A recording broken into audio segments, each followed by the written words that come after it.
سلام.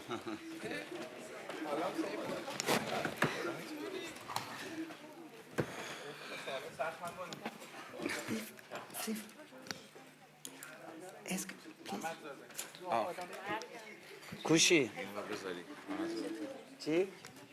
با بذاریم آره.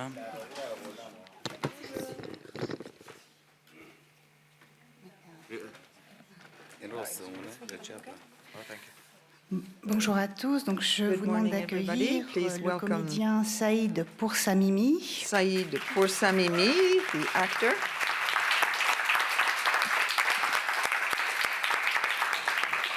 Le comédien Navid Mohammadzadeh, actor. Le scénariste et réalisateur Saïd The Roustaï. scriptwriter and director Saïd Roustaï. La comédienne Taraneh The actress Alidousti. Taraneh Alidousti.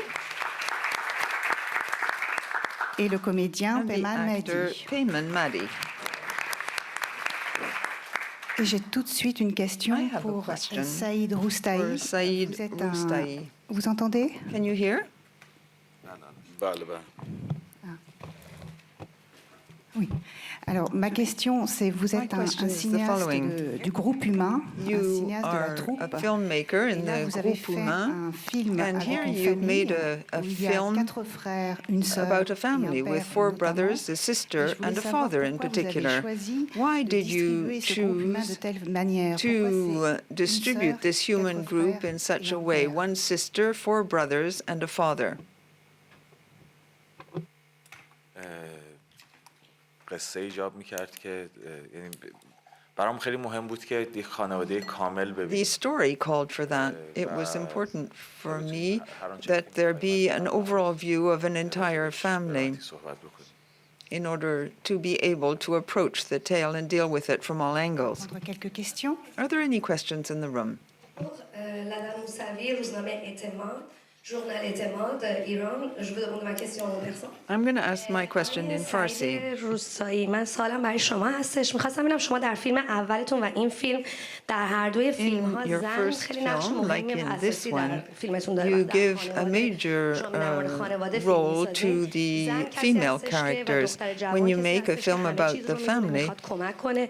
women, برعکس the young مردها که یا girl, بیکارن یا is the معتادن one و شما که who واقعاً really نگاهتون به occupies a زن‌ها در central ایران role. همینه و The آیا فکر men کنید در جامعه are ایران، جامعه unemployed, امروز ایران آیا واقعاً drugged, زن‌ها همچین on نقش drugs, they all مهم و have اساسی problems. Is that your view of Iranian society where it's the women who play a key part? همه مردها رو یا بیکار ببینم یا معتاد اینجوری نبوده. اینجوری نمیبینم واقعا ولی اینکه یک زن پیشروی وجود داره که همیشه انگار آینده نگر، انگار نگرانتر، انگار باهوشتر، انگار بیشتر داره میبینه. از شاید از زندگی شخصی من بیاد، از اینکه من یه خواهری دارم به اسم لیلا که اون منو بزرگ کرده و اون باعث شده که من چه شکلی درس اون کمک کرده که من این شکلی درس بخونم، این شکلی کار کنم یا به اینجا برسم و اون همیشه پیشرو بوده، آینده نگر بوده و شاید خیلی اون توی زندگی من Enabled me to study at school. به زندگی نگاه میکنم ولی این کلیگویی شما رو هم خیلی قبول ندارم.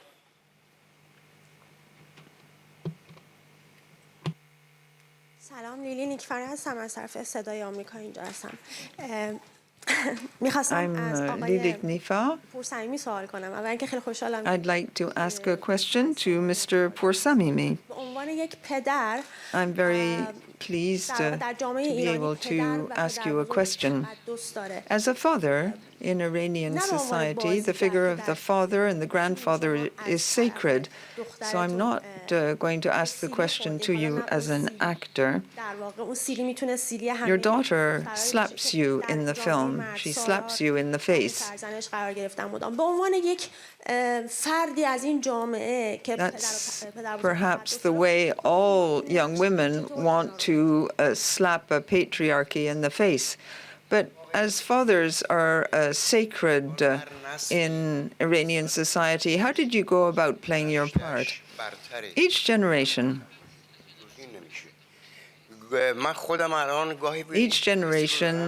moves up compared with the preceding generation. the up-and-coming generation has to do better than the older generation. And when I see the young generation, I get the impression I'm really behindhand. When you look at new technologies and the way the world has become global, this is something that all older people feel. I don't know, however, whether I can really answer you. You didn't want to talk about my part as an actor. Well, I try to have an even more radical view of society compared with my part.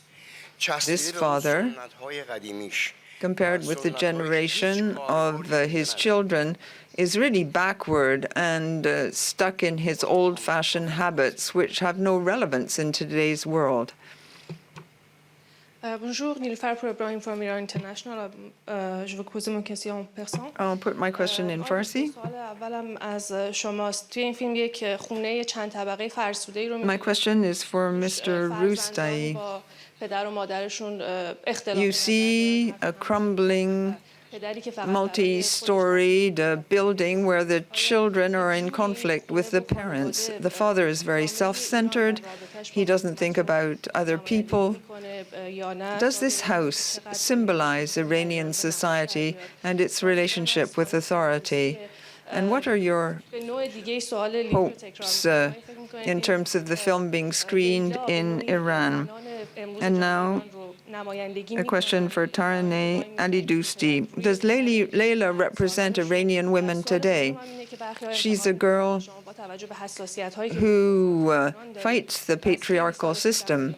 And as you, for years, have been talking about the condition of women in Iran, why, when there were accusations against actors, like the one in this film or a hero, why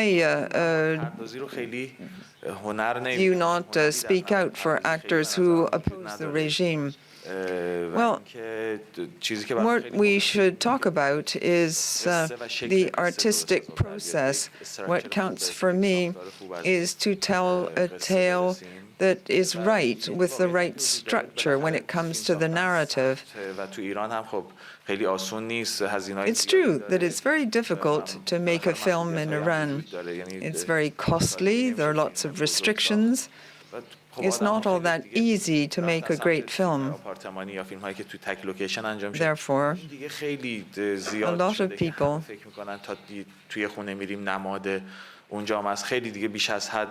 shoot films in an enclosed area, in a house, for example. So people think as soon as they see a house that symbolizes the whole country. You have this single-dimensional view of just shooting in one place.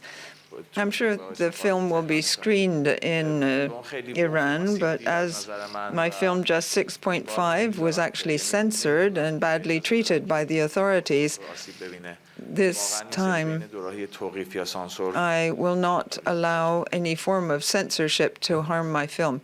I would rather my film was confiscated than censored.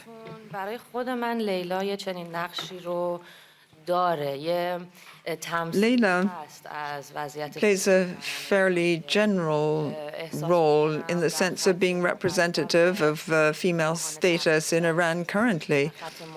Leila is at the forefront of the desire to change and the combat for women's rights. These women also want to improve the society in which they live. They want to have some impact on society. I haven't seen much of this ambition shared among women at large. I've really seen it mainly in Iran. I do sense this dimension. I'm very aware of it. And Leila's character does represent this. As to your question about the accusations that were leveled at the actors, there are cases where this dates back several years. At the time, I truly tried to read up on this matter, but I didn't have much power in that sense. As to new accusations, they were made after the shooting of the film. For our part, there may be accusations we're not aware of. We have not been able to support the people who've been accused in this manner. First of all, I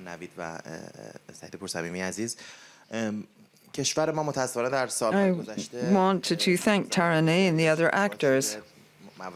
Unfortunately, our country, over the last few years, has gone through troubled times.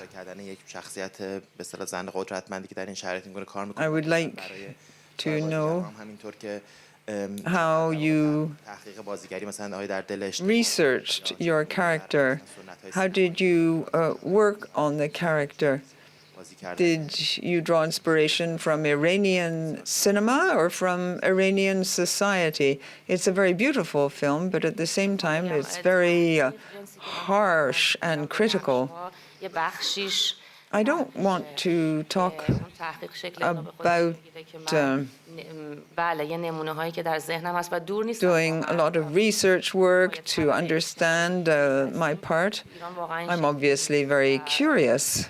خیلی در تماس هستیم با انواع قشرهای مردم به خاطر جنس کاری که داریم و هم خیلی دیدیم و به عنوان بازیگر خود من خیلی جذب میکنه what other segments of society think and how they live.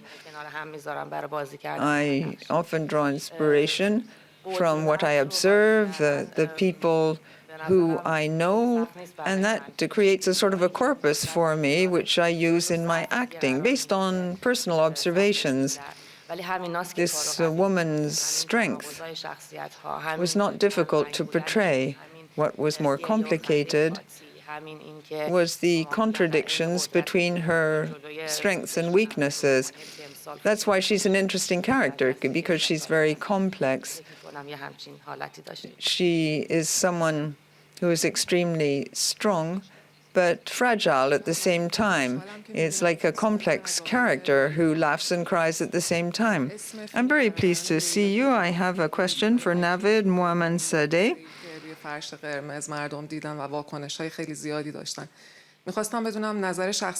I might refer to the kiss on the red carpet. That's what people talk about when they talk about the film. Why this gesture? I'm very pleased to be here. I'm pleased to be here with the team with which I worked with great pleasure.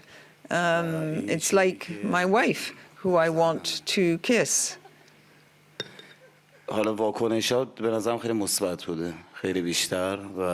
These, I think, are positive reactions that we have heard.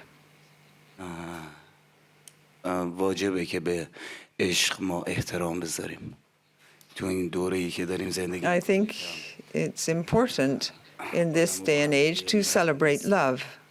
We're living in an era when relations are tough. People don't care for each other. And I believe it is essential to express my gratefulness towards the person who changed my life, the person who brought serenity into my life. And I will always kiss that person. سلام امید معلم هستم مجله دنیای تصویر Good morning. Mr. Roustay, you always depict groups in Iranian society, a given layer of society which grows in importance. This film, for you, is different, perhaps, because it goes even further along those lines. And do you think that the working class is at the root of the troubles in Iranian society today? I believe that the result of previous government policies was to create a middle class, a big middle class. And in the space of just a few years, that middle class has crumbled. For some years now, Iranian society has become poor. People, yet some have grown very rich. The middle class is gradually disappearing. People are changing their social class. They change their cars, they change their home, they change their diet for lack of means. تقصیر خود آدم‌های یک خانواده است که یه سری مشکل به وجود میاد و اون مشکلات حل نمیشن. There are cases where the families themselves are being accused of being responsible for their own fate. But a lot of families who've gone down the social ladder have done so because of the rampant inflation in the country. Every morning you wake up and you find that your situation is getting worse and worse. So you can't say that it's the families that are responsible for their own fate. The female character in the film tries to help the family to stay together and not explode. In my first country, Life and a Day, one might believe that it was the family itself that was responsible. In this case, it's clear that the government is responsible for the family's fate. Individuals have no hold over reality any longer. Whether they act for the good or for the bad, their status crumbles. Society has become a kind of living hell. And the problem with the living hell is that you retain hope and you continue to fight. As you sink deeper, you continue to fight, and you don't know whether this will help you to survive or whether you'll sink even deeper. There's a tiny little minority which is growing richer and doing well. Everyone else is sinking ever deeper into poverty, as though they were being punished, as though they had a price to pay, and the price keeps going higher and higher. Prices have increased 4 or 5-fold. Hello, Babak Ghafouri Azar from Radio Farda. Babak Ghafouri Azar هستم از رادیو فردا. سوالم به طور مشخص از خانم علی دوستیه ولی اگر هر کدوم از عوامل I have a question for خانم علی دوستی شما Farnay Ali Dousti, and others might answer me too. موضع‌گیری می‌کنید در You showed that you're happy to speak out on topics like Iranian politics. You've written texts to support the Iranian people. To what extent do you think that artists like you, who attend international events like the Cannes Film Festival, should use this springboard to raise the voice of Iranian people? Are you aware of the polemics concerning investment in the kind of works of art that are being produced? For example, the main source of funds for certain films. Yes. I often find myself in a position where I believe silence is just impossible, so I react. Now, to what extent is this reaction legitimate? I don't know. Maybe sometimes I'm mistaken. I'm just a human being.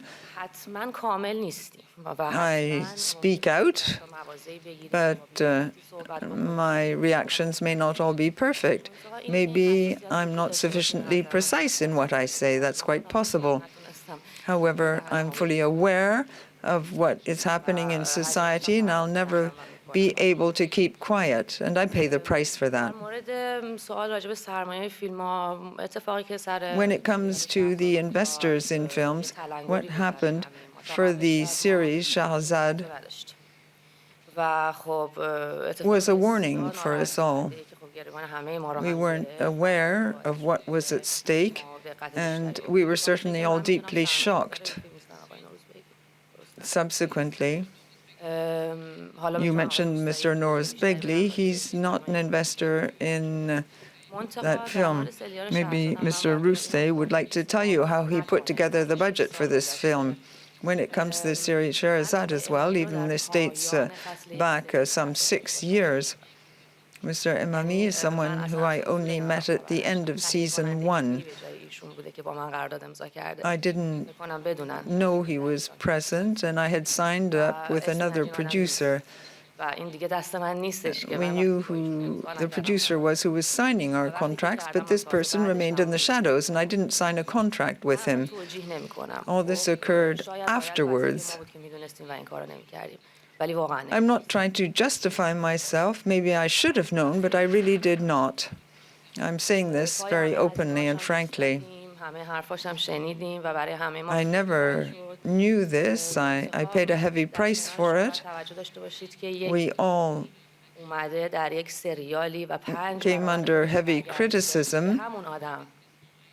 The investment was made in a series, and the investment quadrupled in value thanks to this series. I only got my salary. I didn't receive a share of the profit. It was a very profitable series. I was just a character in the series, and I was paid as an actress. Bonjour, je suis Alexis pour l'émission La Lumière dans le fond pour la radio Cause Commune 93.1. Déjà, je voudrais féliciter Monsieur. I would like to congratulate Mr. Roustay and all the actors in this magnificent film. La loi de Téhéran avait subi différentes pressions. Just 6.5 came under a lot of pressure from the censorship office and the various institutions, and it was withdrawn from the official selection in the Venice Mostra. It ended up being a huge success. However, à l'étranger, ça avait permis de montrer aux yeux du monde le fléau du crack en Occident notamment. Showed the scourge of drugs in the West, inter alia. Now, what about the role of religious and political authorities in terms of censorship? Did you come under a lot of pressure for this film as well? اول خیلی ممنونم بابت Thank you for the question. ببینید واقعیت اینه که ما سر متری 6.5 قرار بود که من و پیمان فیلم رو تهیه کنیم. You have described how you view this film. In just 6.5, the plan was that we produce the film together with Payman. We weren't able to do it. The two of us, we had to change the producer in the end. As of the time we submitted our second request, we had to wait for a whole year to be authorized to shoot that film. And once just 6.5 was shot, we came under a lot of pressure from various entities who wanted the film to be different. They wanted me to make a film the way they wanted it to be. But I wanted to present my own viewpoint of things. In the case of this film, we still don't have the authorization to distribute it. We're supposed to ask for this authorization when we go back to Iran. The censorship office has submitted a whole list of demands, and I don't want to censor the film. What I'm trying to say is that, yes, I'll come under a lot of pressure, no doubt again. There'll probably be a lot of criticism. The preceding government allowed us to shoot the film, but the government has now changed, and the new government has its own laws and rules, and it wants our film to comply with its vision of things, and that for me is totally impossible. Maybe one day I'll be able to make a film that complies with their view of the country. But I know that they'll throw all sorts of spanners in the works, but I won't just bow to this pressure.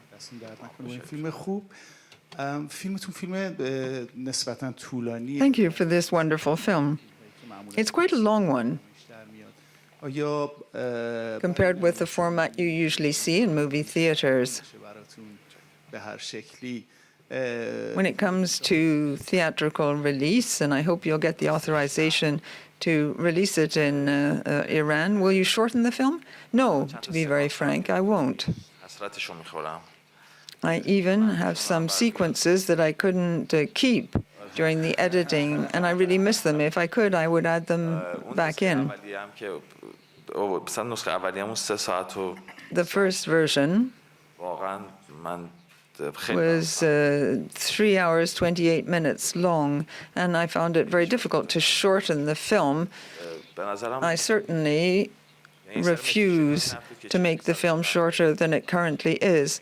For me, a spectator is capable to see this long a film. That was the case in Just 6.5. There were no female characters, and the film lasted 2 hours, 17 minutes. I was told it was a very violent film, but more than 3 million people saw it in the movie theaters. That was quite a record for the Iranian cinema. So there again, I don't think there's any reason to shorten the film. I think that the audiences, and I hope, will enjoy it. I might even lengthen it. Prendre vos casques. Pour Peyman Madi. For Peyman Madi. Vous retrouvez donc votre réalisateur. Ça fait plusieurs fois que vous tournez. You've worked with the director Saïd Roustahi several times over. Présentez votre personnage. How did he introduce you to your character, and how did you work on the character? سلام عرض میکنم خدمت همه.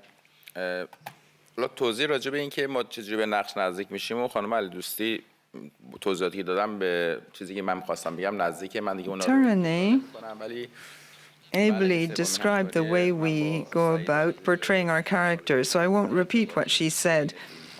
This is the third time I've worked with Saïd.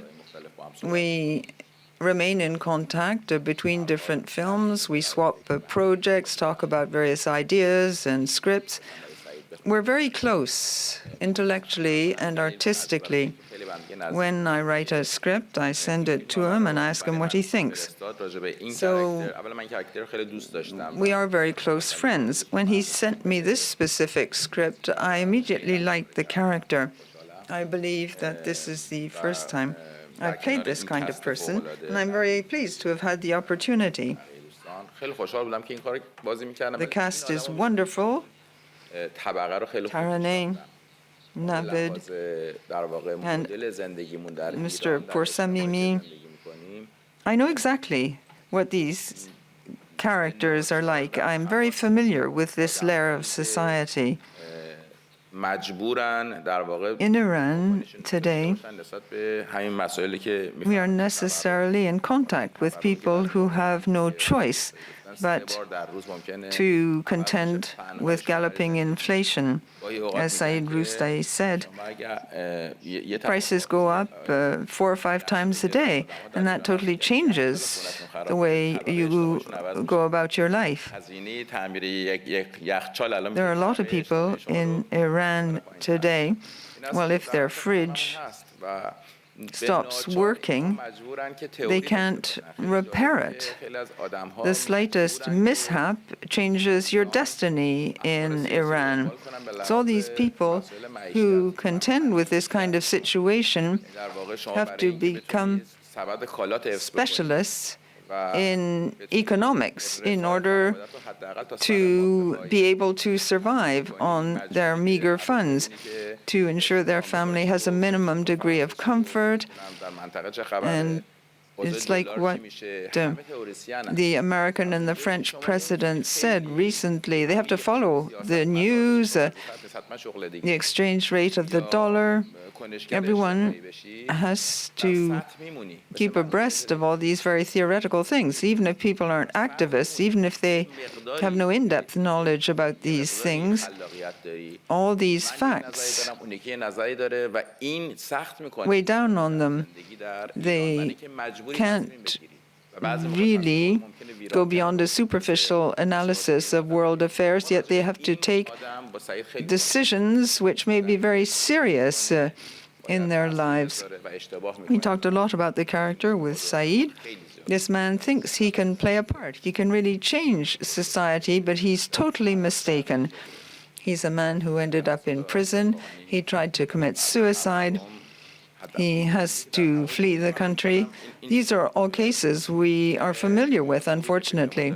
I believe the economic crisis that is depicted in the film can be construed as representing the entire world. What the Iranian people experience today is something people abroad don't necessarily understand. The economic straits of the Iranian people is even more destructive than a war. When we finished shooting the film, a pride car cost 120 million toman, as we say in the film. The price has now doubled. That's the kind of inflation we have in Iran. J'ai une question pour Saïd Roustahi. Votre film montre un Iran où il y a in Iran, l'esprit d'un peuple. Alors, il y a l'esprit officiel. You have the spirit of the people. You have the official spirit. You can see that in the various ceremonies. You have the official side of Iranian society, which is a bit like a window, or window dressing, rather. And then you see the rest of society, which is not on an equal footing. So you have two completely different layers in society. You have the hidden part of the iceberg, which is struggling to survive, and then you have the other part of the population, which pretends to be doing okay. In the film, you see this in the big official ceremonies where you have all the crowds. How did you work on this? It's very beautiful, this way of showing without judging that the whole people has to struggle and survive in this kind of society.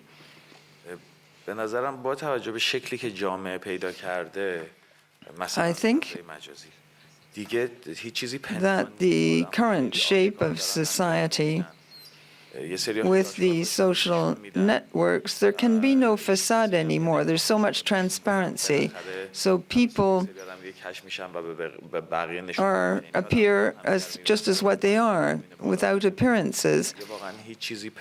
The poor people see the rich see the poor. Everything has become totally transparent. There's no secret now because of the social networks. What happens in the film,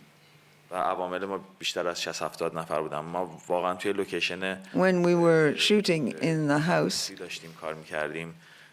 we had about 100 square meters where we were shooting the film. We didn't want anything bigger. To start with, the DOP thought it was too small a space, but I wanted the characters to have very little space. There's no privacy. There's no distance, no way of standing back from the other. The only way they can get privacy is to have their own room. And Leila's the one who has her own room, but with the fridge there. The cupboard with Farad's clothes is in her room too. So there's no real privacy. That's what Iranian society is like now. Because of the social networks, there is no privacy. Everyone knows everything about everybody else. You can't hide anything anymore. At the wedding, everyone knows everything is fake. It's just appearances, yet they still go to attend these ceremonies. This is a topic that we address in the film at length. You can't hide anything anymore. Everything's transparent.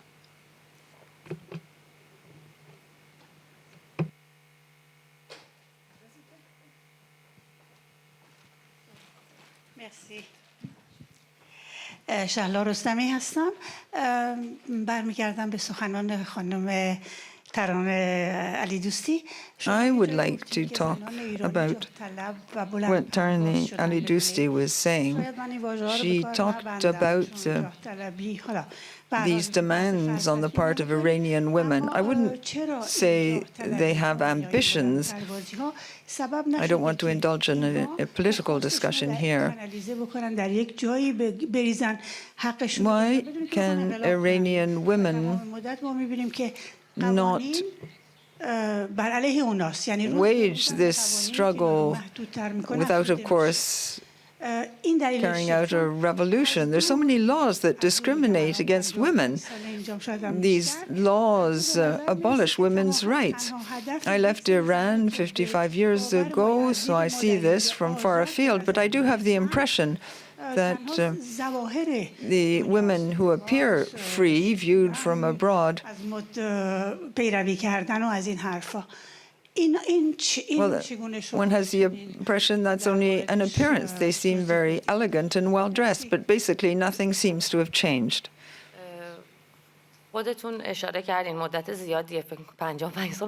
As you said yourself,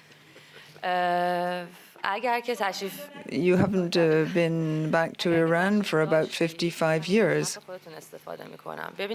Were you now in Iran, you would see that when everything is banned, you spend your entire life fighting from morning to night. When you listen to music in your car, when you, in your private and professional life, are with colleagues, well, you fight all the time, even when you go back home in the evening. There are such obstacles. You become an outlaw just in trying to survive. You become very active, therefore. You want to wage a real struggle. Women may give the impression that things have changed, but the struggle is very, very tough for women in Iran. You've talked about appearances. Appearances are very important. When a woman can't choose what clothes she wants to wear, she has to try and skirt the law to show that she's not passive, that she's not going to just accept the situation as it is. She's not going to comply with these laws that were adopted in 1980. Women are trying to make the atmosphere more bearable for them. They continuously struggle, and I have endless admiration for these women. ببینید من قبول ندارم ما زندانی داریم قرچک ورامین که لملمه میزنه از زنایی که فکر کنم شما نشناسینشون. There's a prison in Varamin which is full of women. You may not know of its existence. The combat waged by women and their achievements today are admirable. You should come back to see what it's like now. روز به روز داره بیشتر میشه. ممکنه که بهشون تحمیل بیشتری بشه ولی I'm not saying that the situation is getting worse. Maybe there's a greater pressure on women, but they're fighting hard. They're fighting to uphold their rights. They're extremely independent. They don't count on men in any way. They fight constantly to be entitled to enjoy their rights, and we feel very proud of them. As an Iranian woman, you should feel very proud of Iranians. The word ambition is actually a very well-chosen one. Thank you very much for this extraordinary film.